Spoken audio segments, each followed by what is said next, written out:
más del podcast El Deporte es un Derecho. Soy Gerardo Gordillo. Hoy tenemos como invitado a una de las personas que probablemente sea de las que más conoce del deporte guatemalteco, de su desarrollo, de sus virtudes, de sus tropiezos y de la planificación que está para el futuro deportivo en Guatemala. Pero antes, no olviden de suscribirse al programa, compartir el podcast y marcar la campanita. Realmente es una de las personas muy preparada, académico, deportista, periodista y cronista deportivo, directivo, funcionario y que se ha desenvuelto en el deporte nacional. Tenemos con nosotros como invitado muy especial al doctor Francisco Aguilar Chan. Bienvenido, doctor. Muchísimas gracias, Gerardo, qué gusto, gracias por sus palabras y por supuesto estamos para servirle, para la audiencia, para decirle lo que pensamos acerca de ello y un placer estar acá en su podcast, Gerardo. Muchas gracias, doctor, realmente muy seguido, muy conocido por la trascendencia que usted ha tenido en el deporte nacional desde muchos ámbitos. Y vamos a comenzar por algo muy importante. Siempre hemos dicho en este podcast que la formación, lógicamente, desde la niñez, la juventud, en la familia, ha sido y debe de ser uno de los temas más importantes, si no el más importante, para el desarrollo del ser humano y de nuestras juventudes aquí en Guatemala. Cuéntenos un poquito de su historia de familia, desde aquellos años. Mire, ya su cara me dice que me avisa recordar un montón de cosas. Muchos años. Empecé en el deporte a finales de la década de los 60. De hecho, la primera vez que entré a la Confederación Deportiva, no se me olvida, el Palacio de los Deportes Grande, fue en 1972, es decir, hace 54 años. Todavía el gerente de la Confederación estaba a la entrada a la izquierda, me recuerdo con el coronel Valenzuela, Marco Tulio Valenzuela, siempre sentado en su escritorio en la entrada. Ahí se practicaban muchísimos deportes, todas las federaciones estaban ahí, fútbol estaba en el segundo piso, atletismo también, ciclismo, en el primer piso estaban tenis de mesa, estaba boliche, estaba esgrima, boxeo, también estaba en ese primer piso del Palacio de los Deportes, ajedrez, que es lo primero que llegué a jugar ahí, estaba en el tercer piso, donde ahora está en el Comité Olímpico y la Confederación Deportiva, sus comités ejecutivos, estaba la Federación de Ajedrez.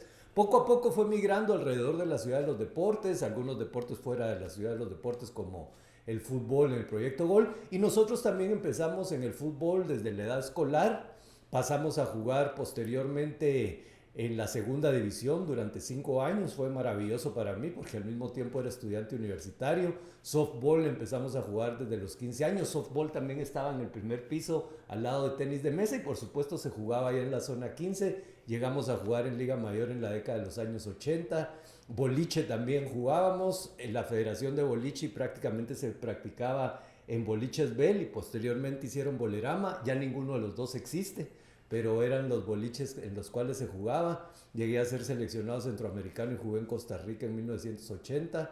Y ajedrez, que fueron 12 años maravillosos para mí, practicando constantemente hasta que ya en segundo de la U había que estudiar ajedrez y había que estudiar la universidad. Dije, ya es suficiente y mejor me quedo haciendo solo fútbol, softball y alguito de boliche y de ahí retirado ya a cuestiones familiares, pero siempre dije, incluso cuando estaba estudiando universidad, tengo que estudiar algo relacionado con el deporte. Vi que medicina era lo más relacionado que estaba con el deporte de acuerdo a lo que veía. Me fascinó estudiar medicina y posteriormente hice fisiología del deporte en el INCAP y en el Instituto de Ciencias del Deporte en Roma. La verdad es que he estado muy feliz siempre en la actividad deportiva.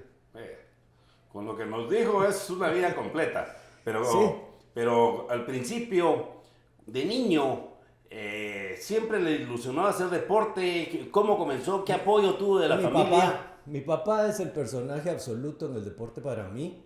Mi papá me enseñó a jugar ajedrez en Panajachel. Me recuerdo que nos fuimos un fin de semana al Hotel San Juyú y el fin de semana me dijo, mira, este juego se llama ajedrez. Me empezó a enseñar cómo se movían, me gustó. Eso fue a los 8 años, fue a finales en 69.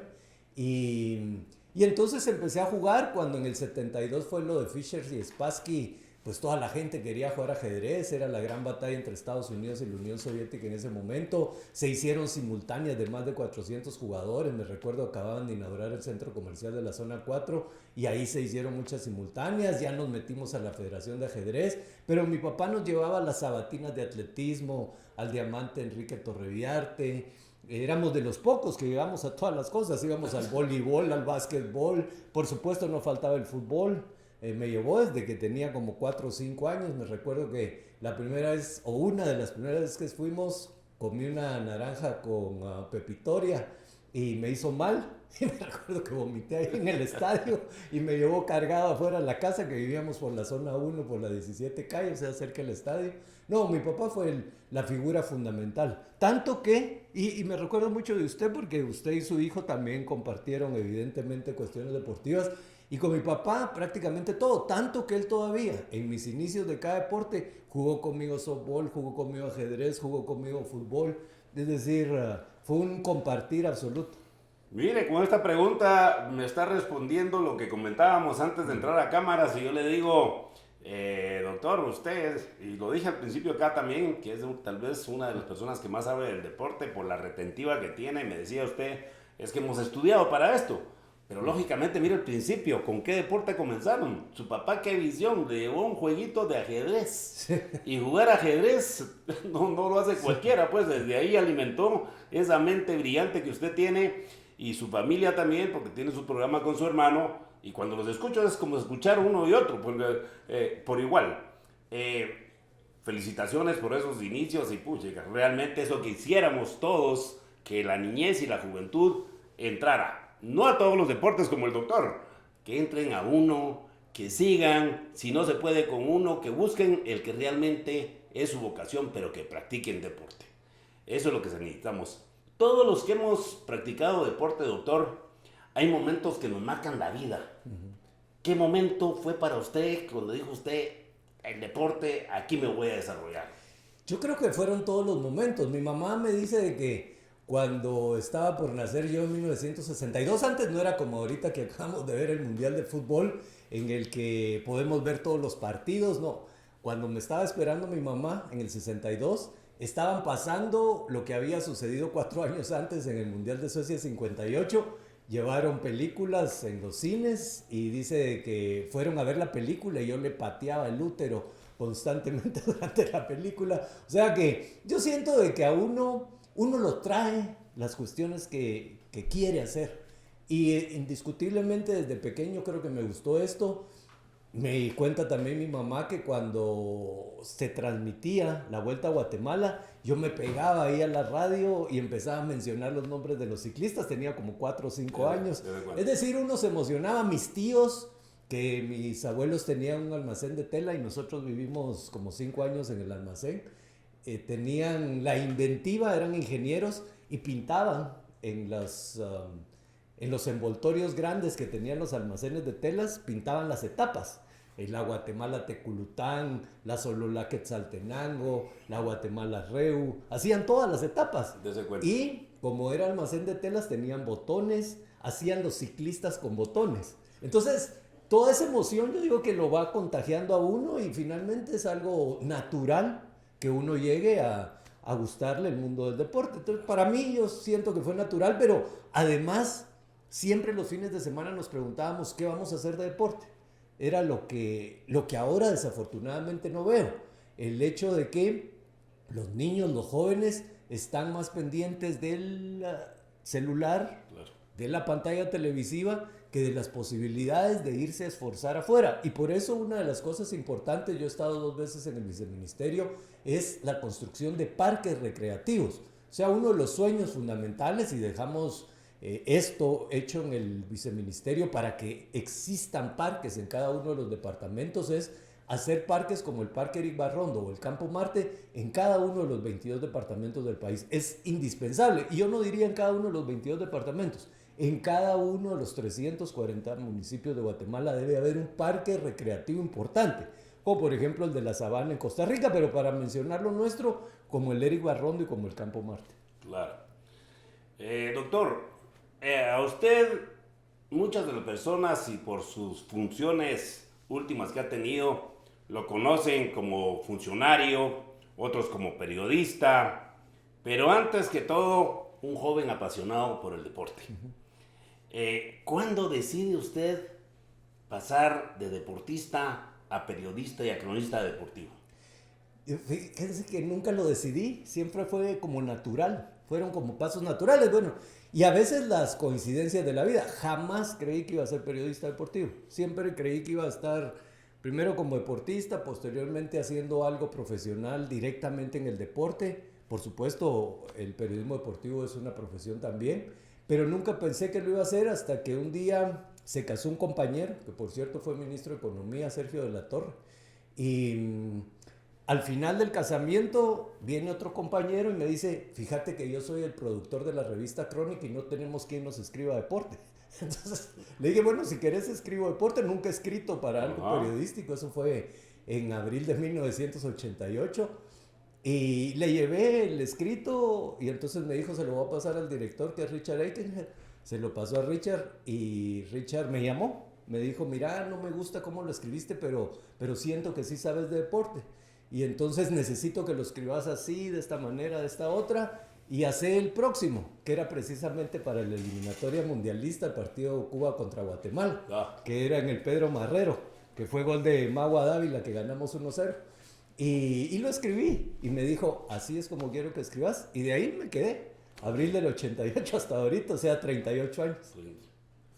¿Cómo era cubrir el deporte hace 38 años con la diferencia de ahora? Miren, la cuestión tecnológica, por ejemplo, aquí estoy en un estudio. Antes los estudios era una cosa de un montón de cámaras, reflectores por todos lados. Ahora es muy lindo porque se puede hacer con la simpleza de la tecnología, pero que es tan avanzada que la nitidez es muy superior. Por ejemplo, antes, por mencionarles algo, para enviar en una cobertura internacional, que la primera que hice fue en los Juegos Centroamericanos en Tegucigalpa en 1990, era una cuestión de mandar en ese tiempo por Telex. Telex llegaban los papeles de Telex a las redacciones, en este caso a Crónica. La siguiente que hice fue a los Juegos Panamericanos de La Habana en el 91. Ya habían hecho el fax. Entonces el fax era... Hacíamos cola para mandar por fax. El Telex era aquella cintita que se perforaba y la leían así. No. Ya llegaba impreso. Okay. Ya llegaba impreso, pero solo impresión. El fax, pues ya pasaba la hoja vía telefónica y se iba la hoja directa a lo que uno había hecho. Por supuesto, todas las transmisiones eran vía telefónica. Y entonces en vía telefónica primero habría que hablar con los teléfonos del país, establecer en qué lugar podíamos ir a hablar. Cuando estábamos en un hotel, pues en un hotel específico, pero sobre todo en transmisiones de fútbol había que ir a conectar los teléfonos. Entonces llevaba unos aparatos telefónicos, los de marcación, que ya los jóvenes no saben de qué estamos hablando. Y posteriormente ya, por ejemplo, en el primer mundial que me tocó cubrir, que era en Japón-Corea 2002, ya prácticamente con la tecnología del internet. Entonces, no creía muchas veces que uno iba en los trenes bala y les iba hablando ya con la tecnología del internet por el celular también. Usted ha venido con la evolución de... Sí, no, absoluto. Absoluto, me tocó... Bueno, ya a mí me tocó cierta transición porque Crónica fue el primer medio que se hizo digitalmente en Guatemala, con las primeras Macintosh, aquellas cajitas lindas que había, y yo me empatiné tanto que fui diagramador en Crónica. Entonces diagramaba las páginas, hacía mi propia página. O sea, me fui involucrando porque si hay algo que me ha gustado siempre es meterme de fondo a cada deporte. Por ejemplo, yo soy entrenador de fútbol y de ciclismo. O sea, me metí a sacar los cursos. Y también soy estadígrafo de voleibol. Entonces, cuando salen todas estas cuestiones, me gusta meterme lo más profundo que uno pueda, porque lo que más carece uno es de tiempo. Claro. Y siempre es apasionante. Cualquier mundo de esto del que uno se mete es apasionante. Tal vez lo menos apasionante que me ha tocado es el antidopaje. Porque siempre es una pena y una tristeza cuando un atleta sale positivo. Tener que sancionar, ¿verdad? Tener que sancionar. Sí. O sea, eso, de hecho, por eso lo dejé. Y no lo había dejado previamente porque nos juzgaron y querían ganarnos un juicio específicamente de un atleta que había salido con un resultado analítico adverso, y por eso fue que no me fui antes, porque dije, bueno, eso fue casi en el segundo año que yo estaba en la Agencia Nacional. Este juicio todavía está en el organismo judicial. Y más si le tocaban, doctor, aquellos dopajes que venían por consumir carne Así de es. bovino y era inconsciente, ¿verdad? Exactamente. Aparte de doparse así con consentimiento. Qué bueno que usted lo tocó, porque ese es un punto importante, porque atañe también a la salud pública del país. Porque desafortunadamente en los controles de los registros de salud todavía se está inyectando mucho esteroide anabólico a la carne del ganado. Ajá. Entonces el clenbuterol es algo que se acepta, aunque salga un resultado analítico adverso en China, en Guatemala y en México, el clenbuterol. Pero nosotros tenemos la hipótesis, y este es el caso de este atleta, que la clortestosterona también está siendo inyectada. Sin embargo, no se ha podido detectar en Guatemala la presencia de carne. Seguimos haciendo estudios para detectarlo porque sabemos, y esa era la pena que siempre tenía, de la gente que salía sancionada por lo que usted bien ha dicho, por el consumo de carne como lo consumimos todos. Claro. Y eso se lo decía hace poco a alguien, que la salud pública, pues no solo es consumir esteroides anabólicos en la carne, sino que qué ocasiona en nosotros. Tiene efectos cancerígenos, tiene efectos de malestares hepáticos, por ejemplo, de malestares cerebrales. Entonces es una cuestión que no es de juego. Claro. Y que por supuesto atañe a toda la comunidad, no únicamente a la deportiva. No cabe duda que el doctor Aguilar tiene mucha experiencia y muchas cosas vividas. En todo este tiempo, ¿qué grandes atletas ha conocido? Pero bueno, de Guatemala prácticamente por sus actuaciones a todos. He tenido la suerte de cubrir Juegos Olímpicos desde Atlanta 96, prácticamente fútbol, que es el día a día, que también es una casualidad lo que me pasó en la radio, porque cuando empecé en el 88 en el medio escrito Crónica, tampoco creí nunca que iba a hacer radio en el deporte, porque es increíble, lo único que escuchaba en radio era el ciclismo, era la Vuelta a Guatemala. Ajá. Fútbol no escuchaba en radio, me daba como ansiedad eso de, y pasó lamiendo el travesaño, y entonces uno sentía como que se estaba perdiendo el partido, entonces mejor prefería esperar solo. Y el tiro había caído por el córner, ¿verdad? Pues, después vi que el tiro había caído por el córner, pero antes era, y no me imaginaba nunca en la radio. Pero tuve la casualidad que uno de los que escribía en Crónica conmigo, Jorge Sierra, que se ha dedicado mucho al jazz, me dijo, mira, fíjate que los Alcázar quieren poner una radio de deportes, quieren hacer transmisiones deportivas, no radio deportes, transmisiones deportivas, corporación deportiva, y están buscando gente. Fue el 92. Entonces yo dije, va, está bueno, voy a ir a hablar. Mi esposa estaba estudiando en Francia una maestría en hule, los fines de semana los pasaba desastrosos yo. Entonces dije, voy a aprovechar los fines de semana estos. Entré a trabajar con ellos y también ya llevo como unos 34 años de estar atrás del micrófono. Dese cuenta. Sí. Entre todo esto, con todos los personajes, decir los nombres de atletas, pues definitivamente nos quedaríamos cortos en tiempo. Sí. Ha conocido muchos. Y de estos grandes eventos o eventos nacionales, ¿cuál realmente no olvida? Que ha sido un eventazo que dice usted, no me lo esperaba así. Yo fíjese que me emociono en todos. Yo me emociono cuando me paro en el Roosevelt a ver una chamusca, me emociono en el Campo Marte, me emociono cuando veo jugar niños. Hace una semana fui hay un club de ajedrez que se llama Caixa y necesitaban voluntarios para un torneo escolar, entonces fui de árbitro de ajedrez. Me emociona, o sea, me emociona estar ahí, me emociona cuando me paro a ver. No le podría decir uno más grande que otro, porque para mí es tan grande los mundiales que he cubierto desde el 2002 como la chamusca que veo en el Roosevelt o en el Campo Mar, de verdad. O sea, la emoción es intrínseca. Y yo siempre digo una cosa, el que no se emociona en esas chamuscas no se puede emocionar con el mundial. Y si se emociona con el mundial, solo es la cuestión de la ola de que todos estamos viendo el mundial. Ajá. No es realmente la felicidad intrínseca del deporte de que siempre le gusta. O sea, sigue dándonos la razón en lo que hemos dicho en este podcast.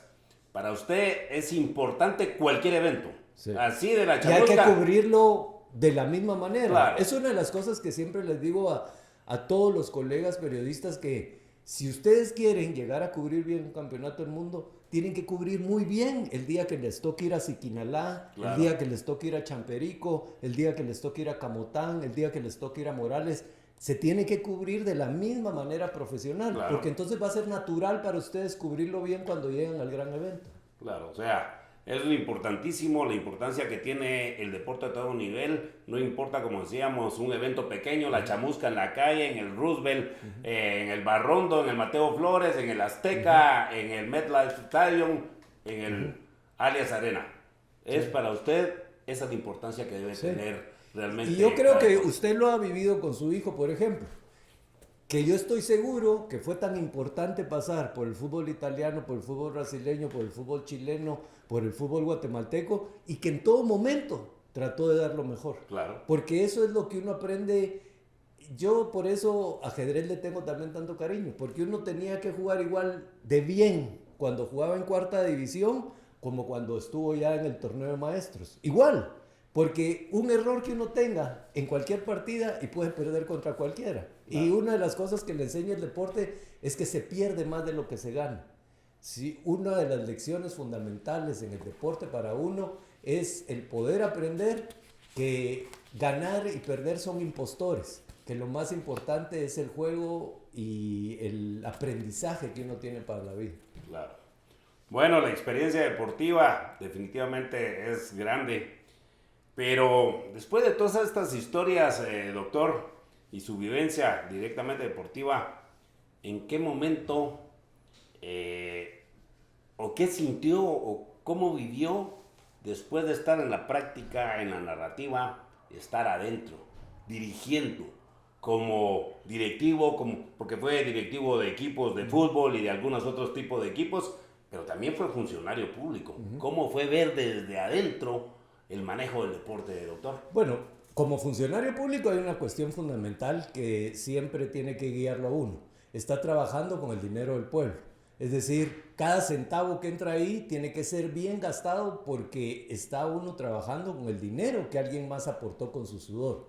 Y esto es fundamental. Es fundamental por la cuestión de los gastos superfluos que pueden haber, de cualquier gasto que uno puede cometer, porque al final de cuentas tiene que ser para desarrollo social. Y me gusta mucho cómo principia usted con el derecho fundamental que es el deporte para todos nosotros y sobre todo para los niños que están creciendo, que tengan las mismas oportunidades tanto en salud, educación, deporte y en todas las facetas de la vida, como también para el adolescente, para el adulto mayor y para todos los grupos etarios. Es importante que todos tengan ese derecho fundamental y sobre todo con nosotros, que está constitucionalmente colocado en los artículos 91 y 92 y que además le dan un gran presupuesto al deporte. Es decir, hay una responsabilidad grande de todos los que llegamos a la dirigencia deportiva.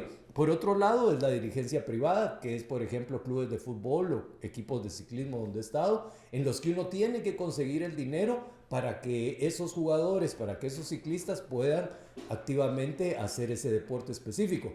Siempre lo digo y lo reitero acá con usted, solamente el fútbol y el ciclismo podrían vivir de la iniciativa privada.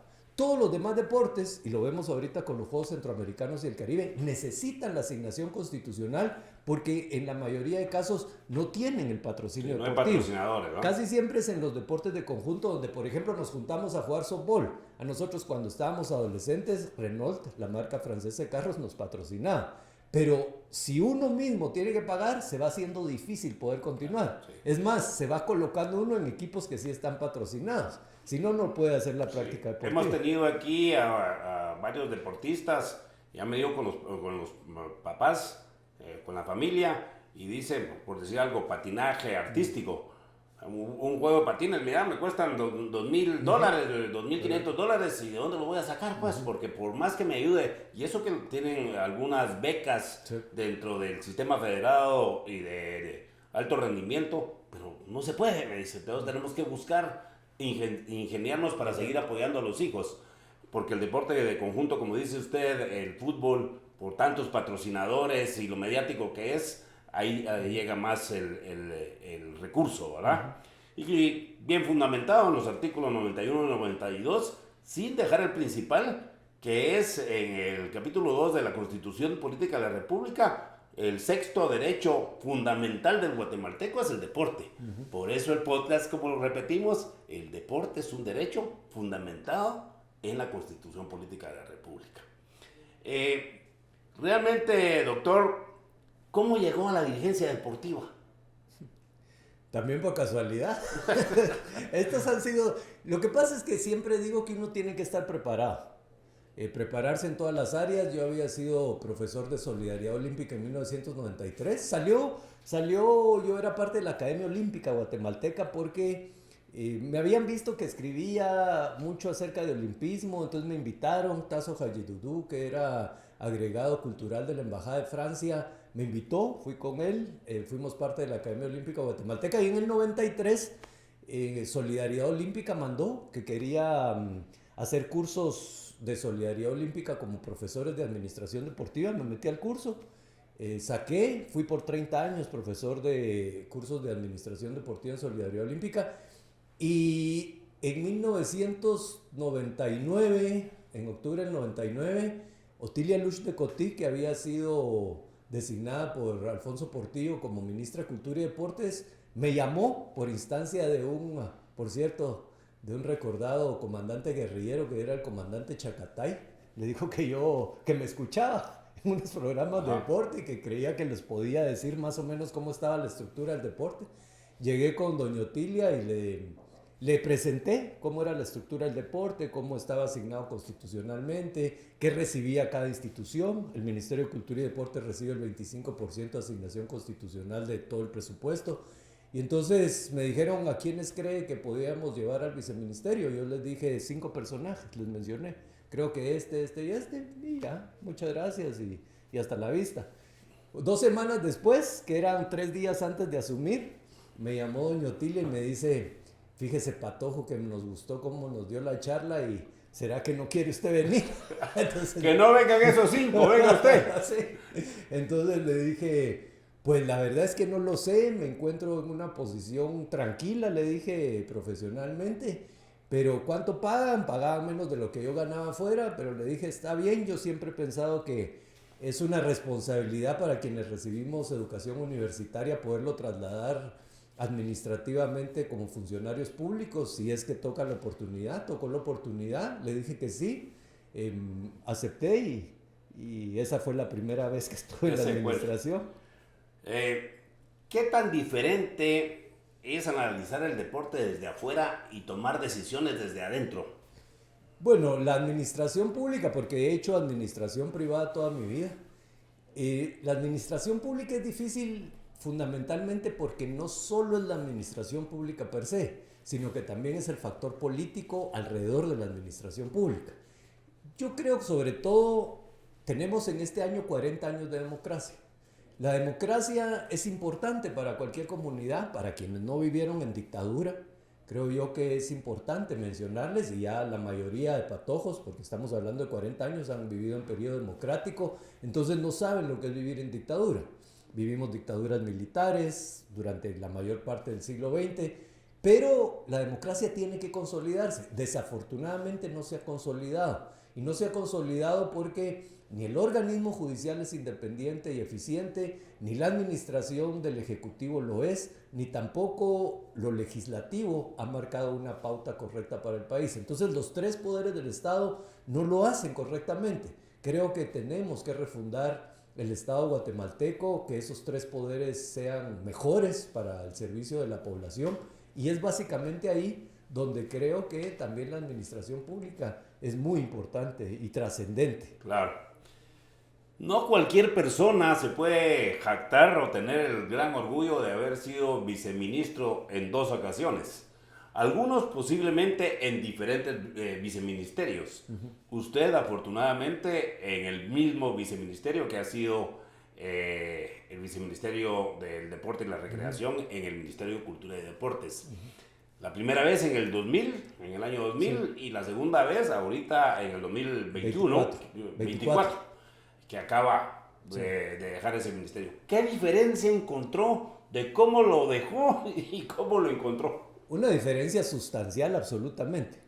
de un ministerio mucho más manejable a algo que se convirtió en este último cuarto siglo en un botín político, como muchas de las instancias gubernamentales, y esa es una de las deficiencias grandes. Un botín político en el cual creen que tienen que entrar los afiliados del partido político. En este caso sí tengo que decirlo con total certeza. Bueno, no dejé que lo hiciera el FRG en su momento. En el 2000 no permitimos que entrara nadie de esa manera, incluso... Tenían una bancada mayoritaria. Era bancada mayoritaria. La famosa aplanadora. Yo le decía que hace 25 años me citaron 4 veces en casi 2 años. Esta vez en un poco más de 2 años fui citado más de 250 veces al Congreso. ¿Pasó ahí prácticamente? Cuando una vez que fui me dijo Julio Héctor Estrada, exministro de Finanzas, que es de una de las bancadas, me dijo, porque le dije, mira, nos citan demasiado. Bueno, en ese tiempo era el primer año, llevaba ya como 50 citas y citaciones y como en 6 meses.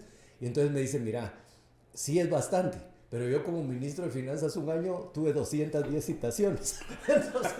entonces no te quejes, o sea, todavía te vas entonces yo le dije, sí, tenés toda la razón, es nada. Sí, y como pues. Trabajaba en el Palacio Nacional, pues me iba caminando al Congreso, eran 3 cuadras, no había nada. Pero sí es diametralmente opuesto. Yo estoy seguro que hay que refundar lo del Ejecutivo, hay que hacerlo diferente, pero también quiero afirmar que la bancada actual, la bancada de Semilla, en absoluto se metió, ni querían gente del partido en las instituciones ejecutivas. Por supuesto que pasaban, de acuerdo a los perfiles que había en cada uno de los puestos, pasaban a gente que podía cubrir los perfiles. Pero si no lo pasaban y no entraban, no había nada que hacer. Claro. O sea, no reclamaban o no citaban. Seguían los procedimientos normales. Exacto, los procedimientos de todos, claro, de cualquier gente que iba a entrar a lo gubernamental. Porque todos tienen derecho a trabajar, ¿verdad? Y si hacen, exactamente, llenan las calidades, y hacen su solicitud y califican. Pero ante 2 personas que eran de 2 partidos políticos, por ejemplo, diferentes, independientemente de qué partido político era, si era mejor el de otro partido político, entraba el de otro. Sí, o sea, ahí sí que las calificaciones. Pero por supuesto, los de los otros no se manchaban con decir que eran de cierto partido político, ¿verdad? Porque tienen menos posibilidades de acuerdo a ellos y de acuerdo a lo que ha sido tradicionalmente de ingresar a la gestión del Ejecutivo. ¿Qué cambió en aquel ministerio del 2000 al del 2024? ¿Qué cambió cuando usted llegó en el 24? Lo primero que cambió es el presupuesto. De 120 millones que teníamos en ese tiempo, 75 millones teníamos en ese tiempo. De 75 millones que teníamos en ese tiempo, se modificó a esta vez tener 400 millones de quetzales anuales. Entonces es una modificación primero sustancial, pero de ahí estaban muy mal desarrollados los factores administrativos. Okay. Yo creo que tiene que haber una reingeniería total administrativa, que es muy difícil de hacer por la Oficina Nacional de Servicio Civil. La ley de la Oficina Nacional de Servicio Civil data de 1965. Claro, está pendientísima, está muy pendiente. Es más de 60 años, claro. No puede ser que uno a la administración moderna, sobre todo tecnológica y digital, esté supeditado a eso. Claro. Tenemos que evolucionar. Siempre te dicen, es que Estonia es totalmente digital. Sí, es que tenemos que a Estonia, Letonia, donde sea que las repúblicas bálticas vayan con lo de la digitalización, tenemos que ir nosotros y tenemos que llegar, pero tiene que ser inmediato. Claro. No tiene que sostenerse a través del tiempo. Y sobre todas las cosas, creo que hay 2 factores fundamentales en el viceministerio. Primero, la infraestructura, que tiene que estar muy bien dirigida en cuanto a esa compra y esa construcción de parques recreativos importantes y grandes. Y la otra, toda la educación que eficientemente se tiene que hacer de la cultura deportiva del país. Y por eso apostamos mucho en el Consejo Nacional del Deporte a continuar con la preparación de licenciados en educación física y en deporte. ¿Por qué? Cuba todavía se sostiene, a pesar de sus retrasos económicos y del desarrollo económico tan nefasto que tiene en este momento, como uno de los 3 países más importantes de la región centroamericana, norte y del Caribe en deporte. ¿Por qué? Tiene más de 50,000 licenciados en deporte. Entonces la cultura deportiva que se habla en Cuba es muy, pero muy trascendental e importante en relación con la que hablamos nosotros. Todavía nosotros hablamos en el marco del deporte de competencia de factores como lo volutivo nada más, cuando los factores fundamentales para desarrollar el deporte son los técnicos y los físicos. Claro. Si uno no tiene estándares técnicos y físicos importantes, no tiene nada que hacer en el deporte. Por mucha voluntad, garra, deseo y pasión que tenga por la actividad deportiva. En Guatemala en la actualidad tenemos 23,000, casi 25,000 establecimientos escolares en sus diferentes etapas primarias, secundaria, 23,000 más o menos. Y solo tenemos recibidos creo que 3,500 maestros de educación física, de los cuales algunos ya se jubilaron, otros ya no siguieron. Y entonces, ¿cómo vamos a cubrir eso, doctor? Porque... Bueno, y tocó un tema trascendental. Cuando estuve hace 25 años, junté al ministro de Educación, que era Mario, no me recuerdo en este momento el apellido, y al presidente de la Confede, que era Roberto Aldana. Y les dije que en cada uno de los 10 complejos deportivos que había en el país, de parte de la Confede que tiene, se tenía que hacer una escuela de educación física. Ajá. Lo comprendió bien el ministro de Educación sobre todo, y no lo hizo en 10, lo hicimos en las 22. Entonces en ese momento se establecieron escuelas de educación física en los 22 departamentos. La cuestión era para eso, para Ajá. sacar maestros de educación física. Desafortunadamente hace 15 años se cambió el currículum y entonces ya no se graduaban maestros. Ajá. Y entre ellos maestros de educación física. Que son los que no debían de haber dejado de estar. Exactamente. Entonces hay una necesidad para que nuevamente haya la posibilidad de que maestros de educación física regresen otra vez, que hayan y que cubran esa necesidad ingente que usted bien menciona. La de todas las escuelas, que además, cuando llegan a dar educación física, ¿qué es educación física con nosotros? Es una hora de actividad para 40 niños al mismo tiempo. No es educación física. Claro. Es cualquier cosa menos educación física. No, y que hoy, tal como está, resulta que la maestra que da primer grado, como le toca a esa hora, libre el periodo, ella va a dar educación física, que no da nada de educación física. Solo tira la pelota. Tira la pelota y es lo único que hacen, ¿verdad? Entonces, es difícil, pero tenemos que seguir en el tema del desarrollo del deporte.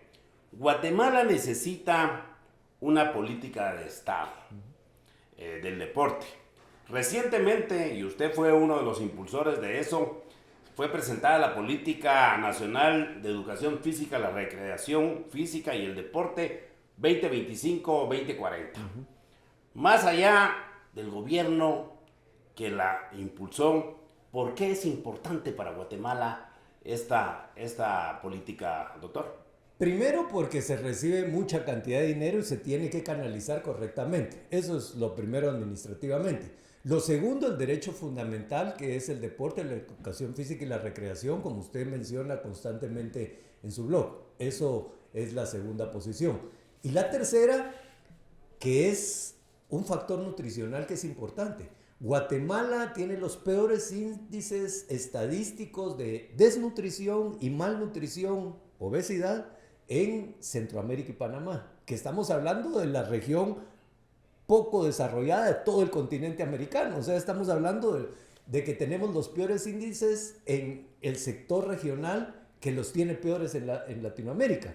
Entonces es una necesidad ingente de que el deporte también esté involucrado. Precisamente yo hablaba hace poco con el director científico del Instituto de Nutrición de Centroamérica y Panamá, Manuel Ramírez, al respecto, porque me parece que es parte de lo que tenemos que hacer. Es decir, tener que involucrar a esta institución también en algo que es trascendental, y es en la nutrición eficiente, tanto para atacar la desnutrición como del otro lado para evitar la obesidad. Claro. Es decir, estamos marcados por los dos polos de malnutrición que hay en Centroamérica y en el mundo, pero sobre todo los peores índices de obesidad y los peores índices de desnutrición. Y uno de los temas que enfocaron muy bien ahí fue el sedentarismo. El sedentarismo es importante porque precisamente recientemente el 10 de julio marcó y firmaron los ministros de salud de Centroamérica y Panamá una estrategia de actividad física.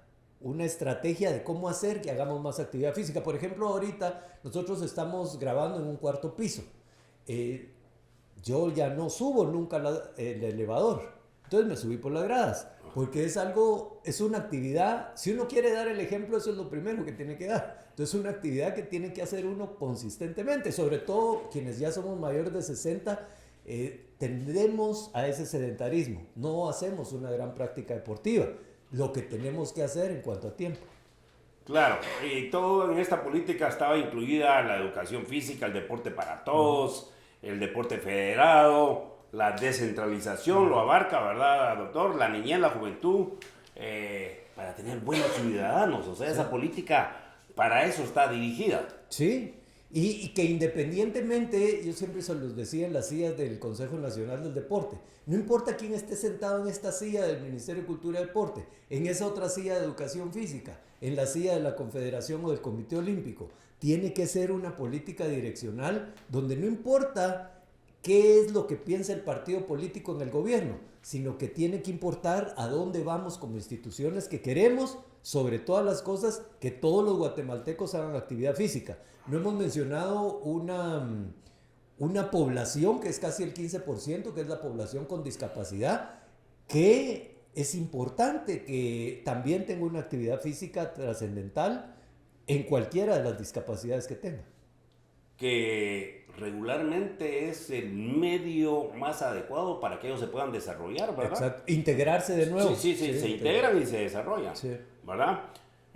También otro de los temas que hemos platicado aquí, hemos acentuado que haciendo deporte podemos contribuir a transformar nuestra sociedad desde los niños, los jóvenes, los adultos y los adultos mayores, para evitar caer, lo decíamos hace un rato, en las garras de la delincuencia, del crimen organizado, porque no tiene que ser un niño, que es muy fácil para ellos decir querés un celular y llevame este paquetito allá, el niño inocentemente va y por un celular, pero ya lo agarró la mafia, ya lo agarró el crimen organizado. Correcto. Definitivamente el deporte es el medio, creo y sustento yo y sostengo, más adecuado para tener una buena sociedad.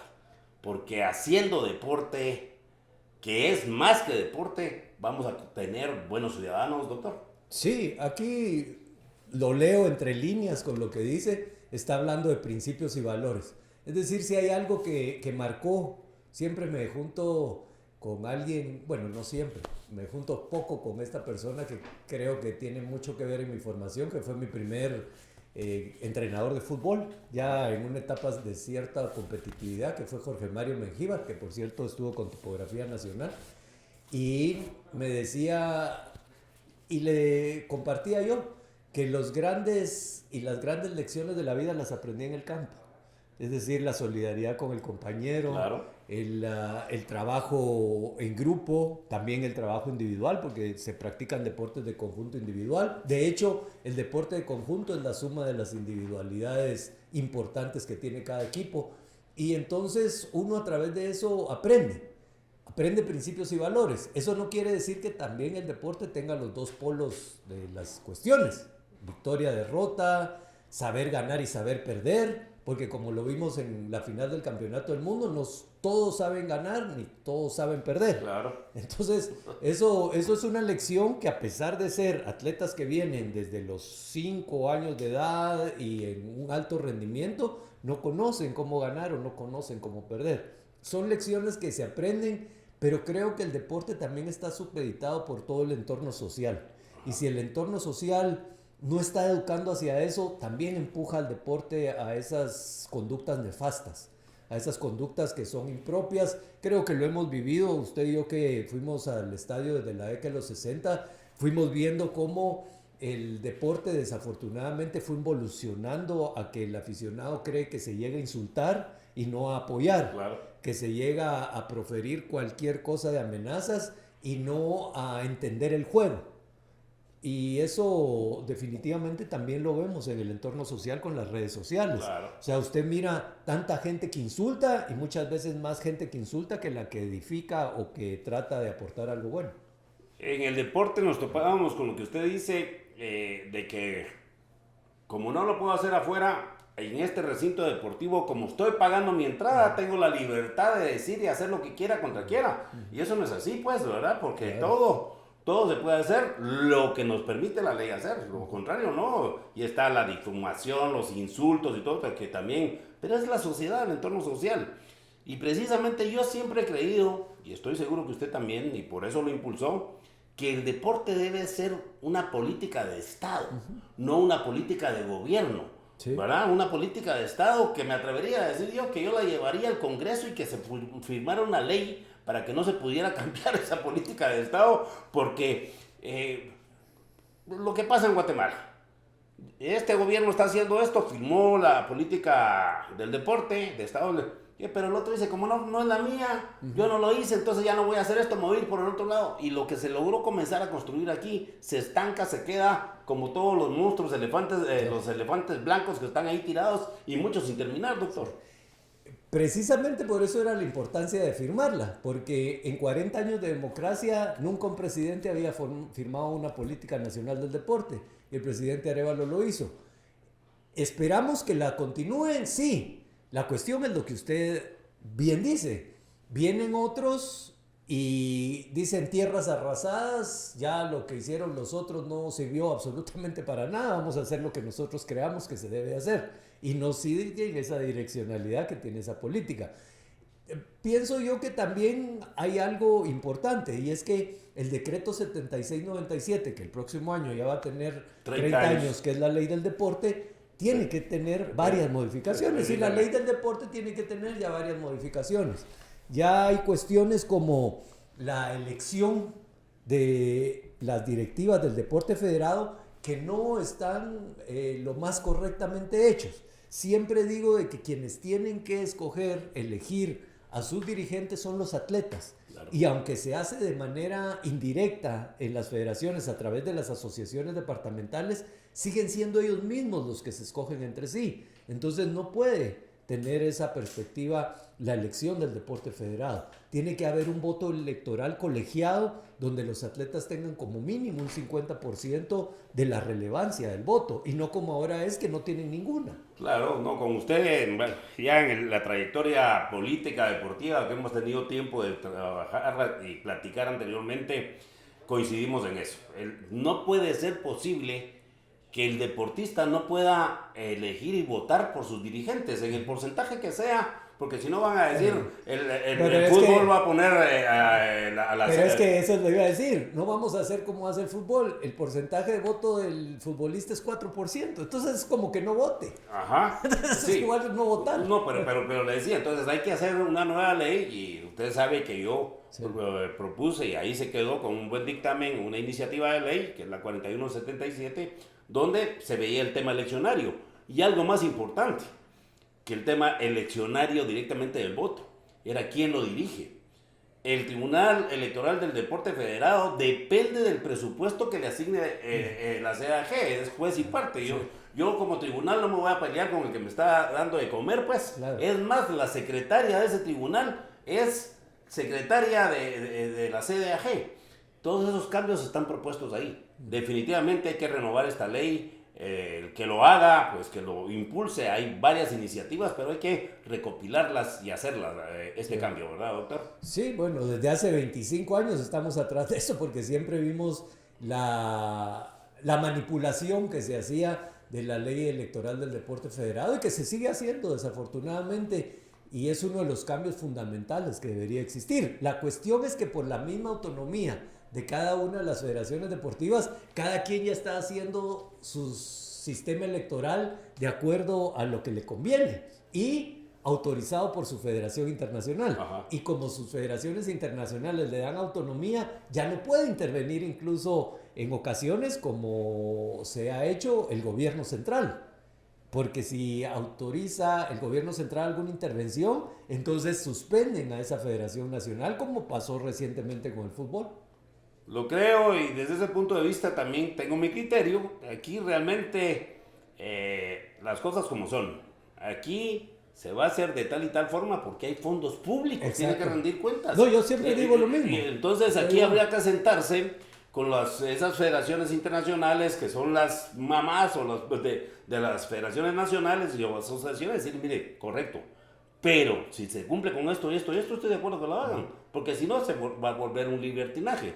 Lo hizo el fútbol, y si no mal entiendo y no mal sé, creo que ya 5 federaciones tomaron la misma. Así es. Entonces ya resulta que el Tribunal de Deporte Federado ya no sirve porque ya hay quienes lo están haciendo aparte y todas están buscando la forma de manejar su elección así.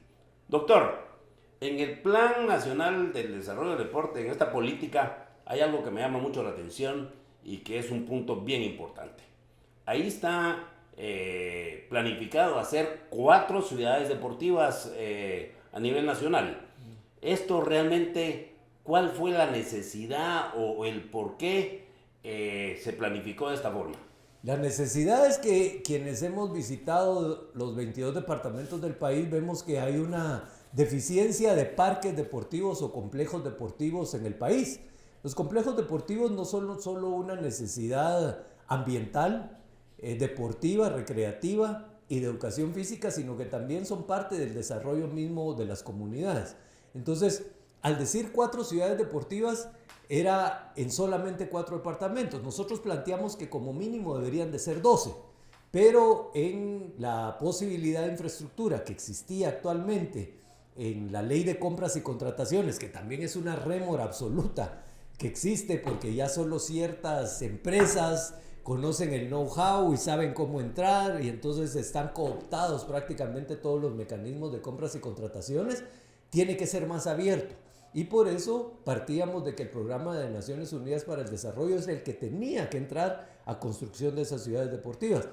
Se está haciendo en este instante. Yo espero que termine y que termine en las ciudades que se esperaba hacer. Pero no importa eso. Lo más importante es que las municipalidades, que también tienen su autonomía, juntamente con las entidades deportivas, puedan hacer grandes parques recreativos. Yo reitero lo primero que decíamos en este conversatorio, similares al Parque Eric Barrondo o al Campo Marte en la capital, pero en cada una de las comunidades y en cada una de las ciudades, porque se van evolucionando a tratar de darle aire y respiro, no solamente deportivo, sino también ambiental, a cada uno de esos parques deportivos y recreativos. Perfecto.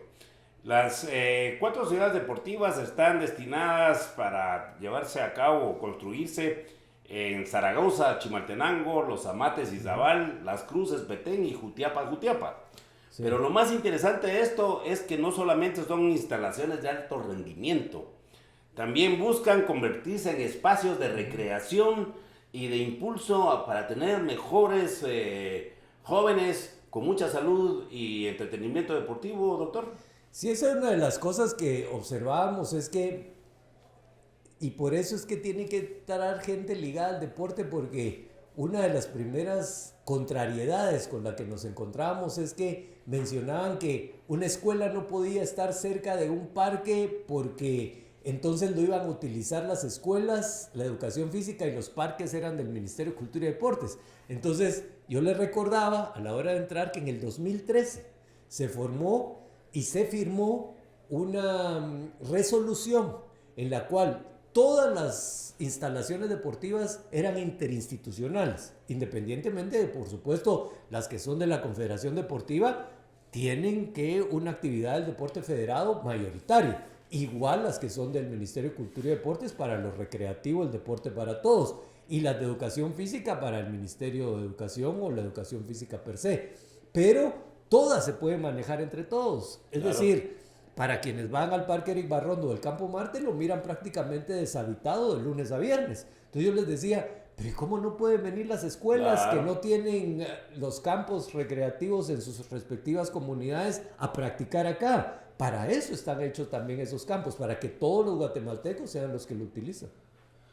Ya que dice escuelas, que realmente es donde está nuestra niñez y la juventud, tengo bien presente que hay un programa de visita a los museos, como hacer turismo nacional de las escuelas, de los departamentos, vienen a hacer esos tours a Guatemala, que perfectamente se podría decir, mire, una vez a la semana las escuelas van a ir a gozar de las instalaciones deportivas del Barrondo y de Campo Marte, incluso las del Roosevelt, que son las que les pertenecen al ministerio. Podría ser una buena política para aprovechar. No, ya está abierto, ya está abierto. O sea, nosotros a partir del 2024 está abierto para que quien quiera de las escuelas puede llegar. Por supuesto, se trata de hacer cierta programación, pero si, por ejemplo, fueron a visitar el Museo del Niño, pero ese día estaba cerrado por una reparación que estaba haciendo. Nosotros estamos abiertos para que lleguen. Si está lleno en algún momento, que no se llena totalmente, claro. El Eric Barrondo es enorme, tiene 30 manzanas de extensión, puede hacerlo en cualquier espacio que haya. Eso era lo que nos interesaba realmente, que sobre todas las cosas cualquier guatemalteco pudo utilizarla. Había una cuestión absurda. No podían utilizar la grama sintética si no llevaban zapatos especiales. Yo les decía, si haciéndolo descalzo, como lo hacen muchos guatemaltecos, lo pueden utilizar. ¿Cuál es el problema de que lo pudieran utilizar descalzos? Entonces, hay una poca comprensión del hecho deportivo. Y eso es importante. Por eso es que esto no puede estar cooptado políticamente. Tiene que tener funcionarios que tengan algo que ver con el sistema deportivo o que hayan tenido entrenamiento en el sistema deportivo nacional. Perfecto, doctor. ¿Por qué se eligieron esas 4 sedes? ¿Por qué un patinódromo en Izabal, un velódromo en Zaragoza? ¿Qué características o qué fue lo que hizo determinar esas sedes? Porque esas poblaciones, por ejemplo, ahorita que están los centroamericanos y el Caribe, varios de los patinadores que hay son importantes en el área de Izabal. El área de Chimaltenango ha dado campeones de Vuelta a Guatemala y ciclistas ganadores de campeonatos nacionales. Entonces, un velódromo ahí en esa área era importante. Ya la de Jutiapa tenía entendido yo que tenían problemas porque ya no pudieron comprar ese terreno, pero las 3 que estaban, yo espero que sí los terminen al cabo de este gobierno y que sean una realidad. Pero era básicamente por eso, porque también mirábamos las condiciones sociológicas del lugar, es decir, si había más práctica de ciclismo, si había más práctica de patinaje y qué era lo que le interesaba a la población. Perfecto. Pasando a un tema ya, dejando un poco al tema guatemalteco, pero sin embargo vamos a seguir ahí. Hemos visto el desarrollo de países que se han vuelto potencias en lo deportivo, pues, porque también van al tema social, como España, Japón, muchos lugares. ¿Qué le hace falta a Guatemala para comenzar a dar esos pasos, para realmente seguir con esas políticas de esos países que son ejemplo, doctor? Bueno, el alto rendimiento deportivo es hijo del desarrollo social. Si no hay un buen desarrollo social, no hay un alto rendimiento deportivo. De hecho, aquí en Centroamérica se puede ver, los 3 países que tienen un deporte profesional más desarrollado son Panamá, Costa Rica y Nicaragua. Nosotros, gracias a la asignación constitucional, tenemos un buen deporte en el ciclo olímpico, pero tenemos que tener una cultura deportiva más desarrollada. Pero también, como reiteraba, son hijos del desarrollo social. La mayor parte de casos, los países que tienen el mejor desarrollo deportivo, el mejor alto rendimiento, son los países que tienen un mejor desarrollo social. Hay casos como, por ejemplo, Kenia, Etiopía, Jamaica, que en atletismo específicamente son buenos en unas especialidades. Pero cuando hablamos del tema global de todos los deportes, los países con mejores índices de desarrollo social son los que mandan y nosotros todavía tenemos un índice de desarrollo social muy endeble. El índice del desarrollo social, definitivamente. Desarrollo deportivo contribuye a un desarrollo social. Invertir en el deporte es invertir en el país, ¿verdad, doctor? Para construir una mejor sociedad. ¿Cómo ve usted el futuro? ¿Cómo quisiera ver el futuro del deporte de Guatemala? Bueno, primero con atletas mejores preparados educativamente y mejor preparados en el área sanitaria. Yo creo que hay dos puntos esenciales para cualquier niño, joven, adolescente que esté creciendo, y es la salud y la educación. Esos son los factores fundamentales. Yo siempre digo, para poner el caso, que nosotros como familia, cualquier familia guatemalteca, desea que la educación de sus hijos, que la salud de sus hijos sea lo fundamental. Posteriormente viene la recreación y el deporte.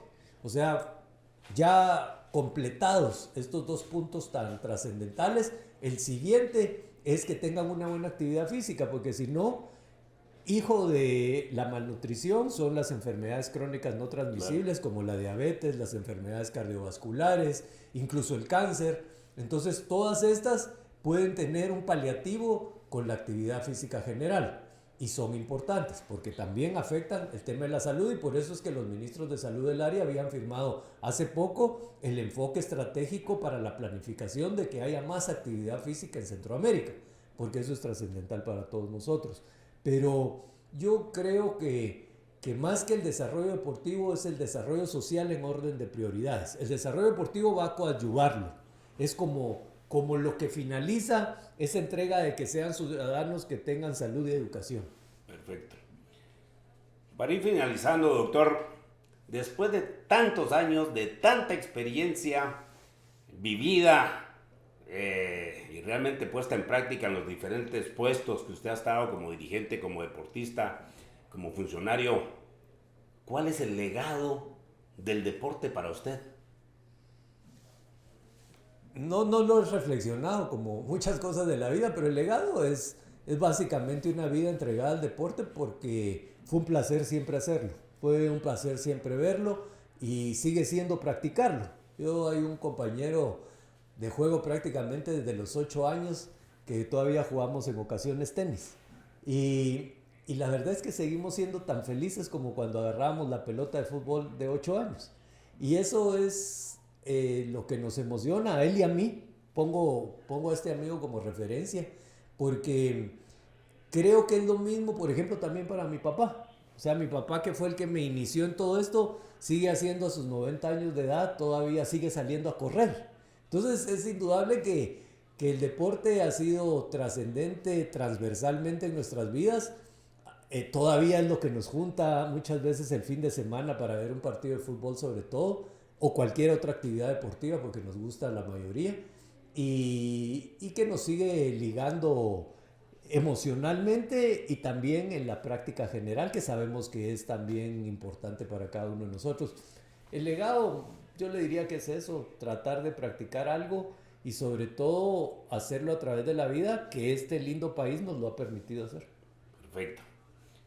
Y como último, ¿qué mensaje le da usted a los jóvenes que quieren hacer deporte y tienen alguna dificultad, alguna limitación, pero su vida es buscar el deporte? Yo creo que siempre hay lugares donde hacerlo.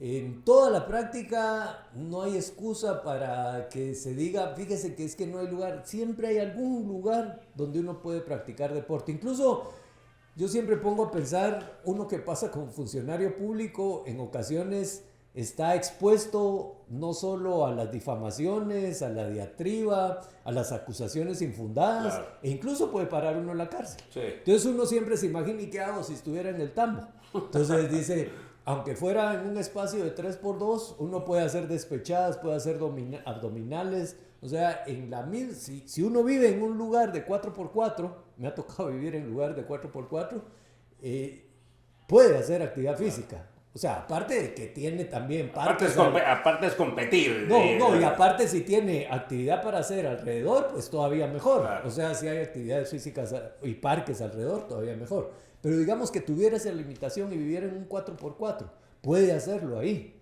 Puede hacerlo, incluso el salto de cuerda no necesita más de 2 metros cuadrados para saltar cuerda. O sea, a la niñez y a la juventud. Yo le digo que hay que hacer deporte, que nunca hay que tener excusas. Una de las excusas, usted que jugó Liga Mayor de Fútbol, una de las excusas más escuchadas por mí es que no me dieron la oportunidad. Eso es mentira.